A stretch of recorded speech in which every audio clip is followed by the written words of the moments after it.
The story begins long before the name became public, before court filings and headlines, before flight logs were leaked and sealed again. According to records, the network at the center of this story did not appear overnight. It formed quietly, over years, in places where wealth moved easily and questions were rarely asked. What later became known as the Epstein Files were not a single archive, but fragments scattered across courtrooms, law offices, private servers, and locked filing cabinets. Each fragment hinted at connections, and together, they suggested a system designed to operate in silence. Reports suggest that Jeffrey Epstein's rise was unusual even by the standards of elite finance. Documents indicate that his early career lacked the typical markers of institutional credibility, yet his access expanded rapidly. According to records, he moved comfortably among financiers, academics, politicians, royalty, and intelligence-linked figures. The speed of this integration raised questions that were rarely voiced at the time. Those who noticed often found little incentive to pursue them. Financial filings show a pattern of opaque transactions. Shell companies appeared and disappeared. Trusts were established in jurisdictions known for secrecy. According to records, money moved without clear commercial purpose. These structures were legal on paper, but their complexity made oversight difficult. Investigators later noted that such systems are often designed not to generate profit, but to obscure relationships. The properties associated with Epstein formed a geographic pattern. New York, Florida, New Mexico, the Caribbean, Europe. Each location served a role. According to witness statements, some were places of social gathering, others of isolation. The private island in particular became a symbol, not because of what could be proven beyond doubt, but because of what was consistently alleged and rarely examined in court. Flight logs later entered the public record. Names appeared, then disappeared through redactions. According to records, the aircraft flew routes that mirrored the locations of Epstein's residences. The passengers varied, but the pattern remained. Many names were never charged with any crime. Others denied ever being present. The logs themselves did not prove wrongdoing, but they established proximity. In investigations, proximity often matters. What made the network unusual was not only who appeared in documents, but who did not. Reports suggest that key intermediaries operated in the background. These individuals arranged introductions, managed logistics, and ensured discretion. According to records, their roles were rarely scrutinized. They did not seek attention, and attention rarely found them. Legal proceedings in the mid-2000s offered the first public glimpse. Court filings indicate that prosecutors were aware of serious allegations. Witness statements were collected. Evidence was assembled. Yet the outcome surprised many observers. A non-prosecution agreement limited exposure and sealed records. According to legal experts, such agreements are rare, especially given the scope of alleged conduct. The agreement did more than end a case. It created silence. Documents indicate that victims were not informed in advance. According to records, potential co-conspirators were shielded from scrutiny. The deal effectively froze a moment in time, allowing the broader network to remain intact. Years passed. Epstein returned to public life. He attended conferences, funded research, and cultivated relationships. According to reports, some institutions accepted donations despite internal concerns. Others later claimed they were unaware of his past. The money, once given, was rarely returned. The academic connections were particularly striking. According to records, Epstein funded projects in neuroscience, artificial intelligence, and genetics. He hosted scientists and thinkers at private gatherings.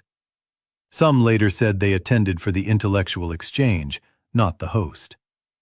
Others acknowledged discomfort but described a culture where questions were discouraged. Influence does not require direct control. Documents suggest that Epstein's role was often that of a connector. He brought people together who might otherwise never meet. In elite circles, access itself is a form of power. According to analysts, those who control access can shape outcomes without appearing to do so. The media coverage evolved slowly. Early reporting was fragmented and cautious. Legal threats loomed. According to journalists involved at the time, sources were hesitant to speak on record. Editors weighed risk against public interest. Many stories never reached print. When new investigations reopened years later, the atmosphere had changed. Social media amplified leaks. Court documents were unsealed under pressure. According to records, previously hidden names became visible, though often without context. This created a new kind of uncertainty. Allegation and fact blurred in the public eye. Epstein's arrest in 2019 marked a turning point. Federal charges indicated a broader scope than earlier cases. According to prosecutors, the investigation was ongoing and expanding. Yet the opportunity to fully examine the network would be brief. His death in custody introduced another layer of unanswered questions. Official findings ruled it a suicide. According to reports, procedural failures occurred. Cameras malfunctioned. Checks were missed. For some, these explanations were sufficient. For others, they deepened suspicion. In systems already defined by secrecy, trust erodes quickly. After his death, attention shifted to the files themselves. Court orders led to partial releases. Names were listed, but context was limited. According to legal scholars, the presence of a name in a file does not imply guilt. Yet the pattern of repeated associations raised further questions. Some individuals issued public denials. Others remained silent. According to crisis management experts, silence can be strategic. Speaking invites scrutiny. Not speaking allows time to pass. In many cases, time is the most effective defense. The network, as suggested by documents, was not a single organization with a hierarchy. It resembled overlapping circles of interest. Finance intersected with politics. Politics intersected with academia. Academia intersected with media. Each circle had its own norms, but shared an understanding of discretion. Financial secrecy laws played a role. According to records, assets were held in trusts that obscured beneficial ownership. These structures are common among the wealthy, but they complicate investigations. When ownership cannot be easily established, accountability becomes diffuse. There were also indications of intelligence-adjacent relationships.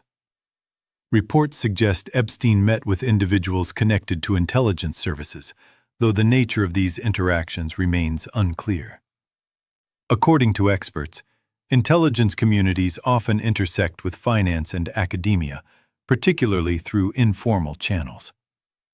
Victims' accounts, when heard, followed consistent patterns. According to testimony, recruitment relied on trust and normalization. Small requests escalated over time. The environment was controlled. These accounts formed the moral core of the case, yet they were often overshadowed by debates about powerful names. Civil lawsuits attempted to fill the gaps left by criminal cases. Settlements were reached. Documents were sealed. According to legal analysts, settlements often include confidentiality clauses that protect defendants from further exposure. They resolve claims without establishing public findings of fact. As years passed, the question shifted from what happened to why it was allowed to continue. Institutional failures became harder to ignore. According to records, warnings were missed or dismissed. Jurisdictional conflicts slowed action. Personal relationships influenced decisions. The role of gatekeepers emerged as critical. Lawyers, accountants, publicists, and advisors formed a protective layer. According to reports, these professionals operated within the law, yet their combined actions created an effective shield. Responsibility was fragmented across roles. Media narratives also played a role. Early portrayals emphasized eccentricity rather than risk. Later, coverage focused on scandal without fully examining structures. According to media scholars, complex networks are difficult to explain in formats designed for immediacy. International dimensions further complicated matters. Assets and activities crossed borders. According to records, cooperation between jurisdictions was inconsistent. What was illegal in one country fell into gray areas in another. This fragmentation favored those with resources to navigate it. The question of who knew what and when remains unresolved. Documents indicate that some individuals expressed concern privately while maintaining public associations. According to psychologists, cognitive dissonance allows people to compartmentalize uncomfortable information, especially when incentives to do so are strong. After the files began circulating online, misinformation flourished alongside legitimate inquiry. Names were conflated. Timelines collapsed. According to researchers, this noise made serious investigation more difficult. Truth became harder to separate from speculation. Yet within the chaos, patterns persisted. Repeated intersections, shared intermediaries, consistent methods of discretion. According to analysts, networks do not require conspiracy to function. They rely on aligned interests and unspoken rules. The Epstein Files, incomplete as they are, offered a rare glimpse into these dynamics. They did not provide final answers. They raised questions about accountability and systems designed to protect influence. According to records, many documents remain sealed or lost. What endures is the silence around certain connections. Not because nothing happened, but because proving what happened requires cooperation from institutions that benefit from not providing it. According to observers, this is the defining tension of the case. As time moves forward, attention fades. New stories emerge. Yet the structures revealed by the Epstein Files continue to exist. Financial secrecy remains legal. Social access remains currency. Silence remains effective. The network no one talks about is not defined by a list of names. It is defined by the conditions that allowed those names to intersect without scrutiny. According to records, those conditions are still in place. And so the story does not conclude with a revelation, but with an absence. An absence of full records, an absence of testimony, an absence of closure. In that absence, the network remains what it has always been: present, influential, and largely unseen.